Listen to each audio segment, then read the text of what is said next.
Assalamualaikum warahmatullahi wabarakatuh. Selamat malam, salam sejahtera, Om Swastiastu, salam kebajikan, namo buddhaya.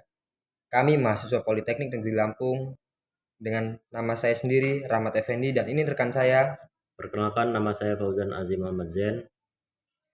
Di sini kami akan memberi penjabaran tentang hak asasi manusia. Baiklah, pertama-tama marilah kita panjatkan puja dan puji syukur kehadirat Allah Subhanahu wa taala yang mana telah memberikan kesehatan kepada kita semua. Yang kedua kalinya, selawat teriring salam marilah kita senantiasa panjatkan kepada Nabi besar kita, Nabi Muhammad SAW. Yang ketiga kalinya, di sini kami akan menjabarkan tentang hak asasi manusia dan pelanggaran-pelanggaran hak asasi manusia yang ada di Indonesia. Baiklah, yang pertama-tama saya akan menjelaskan apa itu hak asasi manusia atau HAM. Hak asasi manusia adalah hak yang dapat didapatkan seseorang sejak lahir. Hak asasi manusia tidak dapat diambil atau diarahkan kepada orang lain. Berikut pengertian dan macam-macam hak asasi manusia. Hak asasi manusia atau HAM adalah hak yang dimiliki setiap manusia di seluruh dunia, tanpa memandang suku, bangsa, ras, atau agama, dan status-status sosial. HAM berkaitan dengan hak umat manusia sejak lahir. Salah satu ciri-ciri HAM yaitu tidak dapat dicabut dan dibagi. Setiap orang berhak mendapatkan hak asasi manusia atau hak sipil, politik, ekonomi, dan sosial budaya. HAM juga tidak bisa diserahkan kepada orang lain.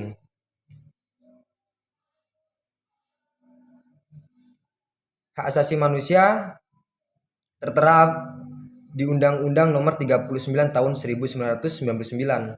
Pengertian HAM sendiri itu adalah seperangkat hak yang melekat pada hakikat dan keberadaan manusia.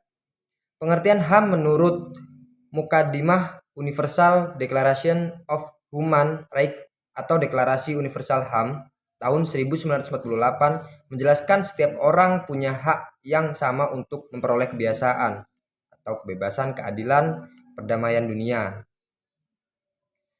Pengertian HAM menurut para ahli berbeda-beda. Mengutip dari buku Hak Asasi Manusia, Filosofi Teori dan Instrumen Dasar berikut pengertian hak asasi manusia menurut para ahli. Yang pertama adalah Adnan Buyung Nasution. Menurut Adnan Buyung Nasution adalah HAM itu sendiri hak yang tidak dapat dilenyapkan dari manusia. Hak ini merupakan hak yang melekat dalam diri manusia. Hak yang dimiliki manusia telah diperoleh dan dibawa bersama dengan kelahiran di dunia. Dan yang kedua adalah menurut Desir Vance Selets.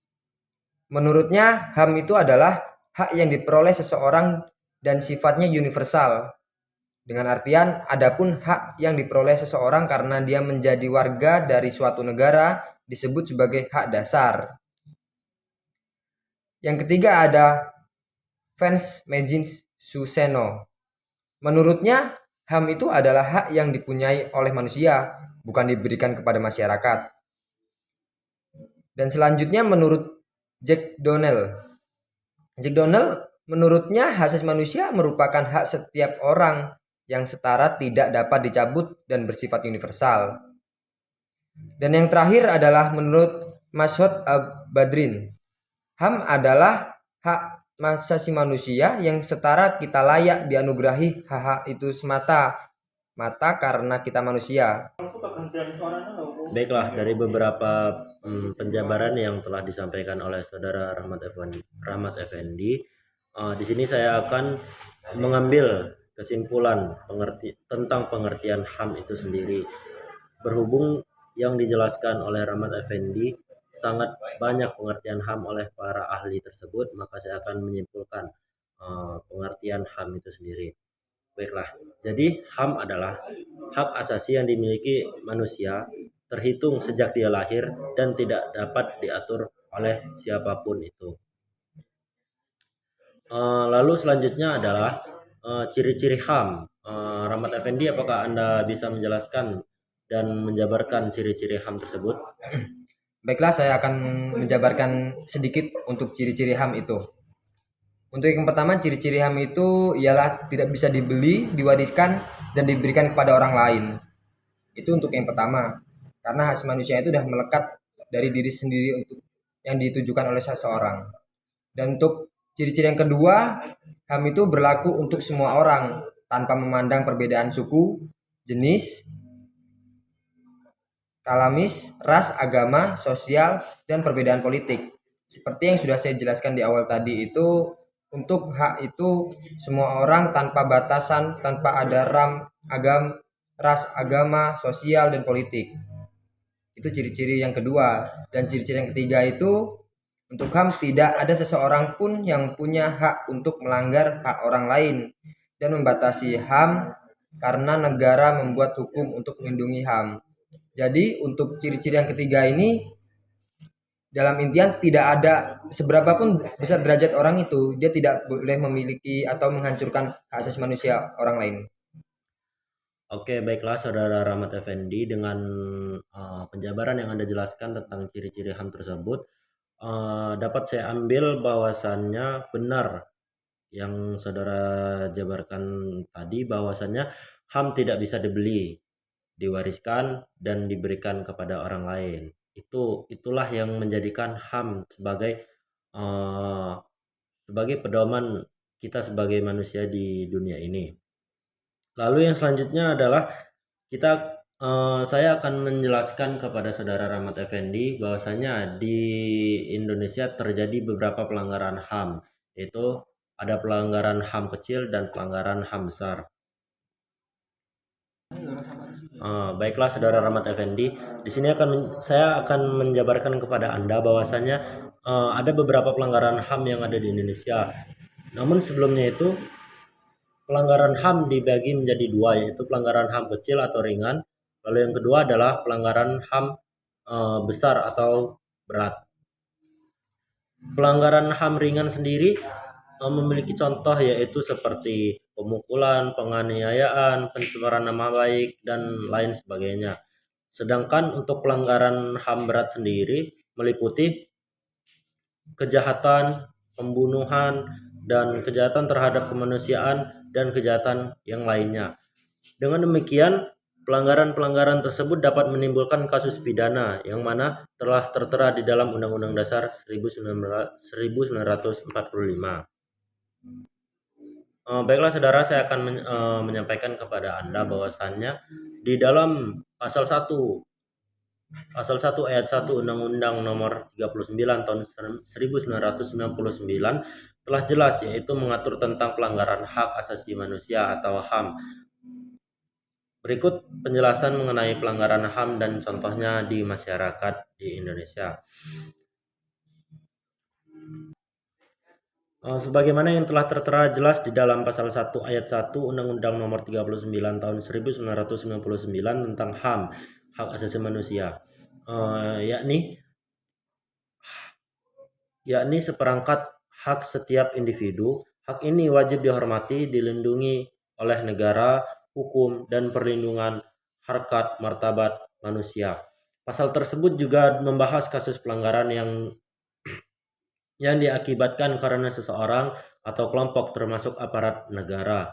Pelanggaran HAM ini bisa terjadi karena sengaja atau tidak disengaja. Secara hukum bermaksud untuk membatasi peran hak dan individu atau kelompok.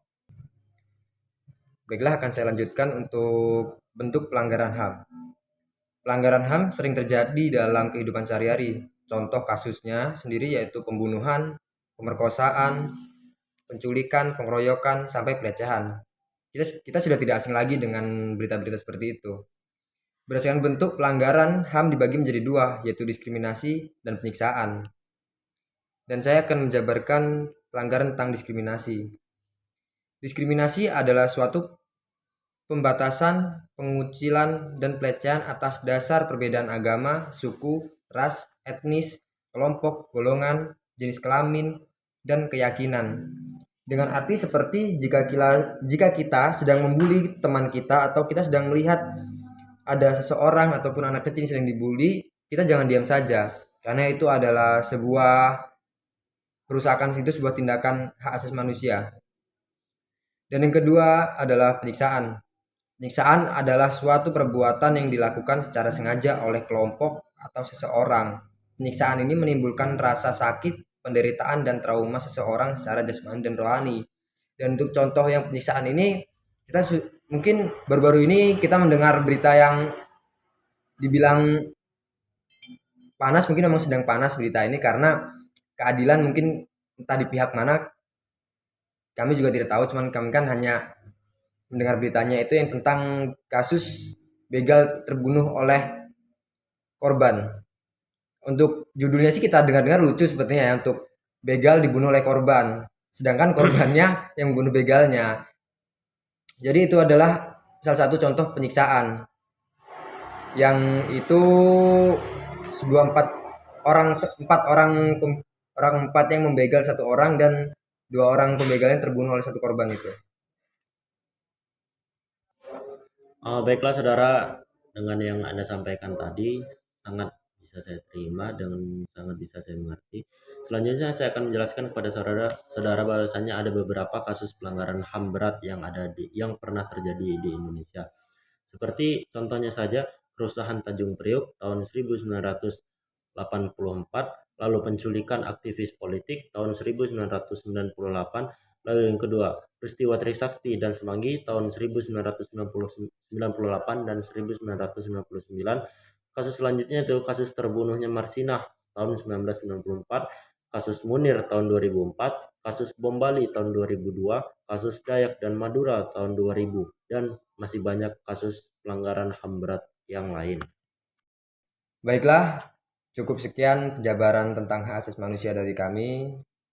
Kami undur diri. Wabillahi taufiq wal hidayah. Wassalamualaikum warahmatullahi wabarakatuh. Selamat malam. Salam kebajikan.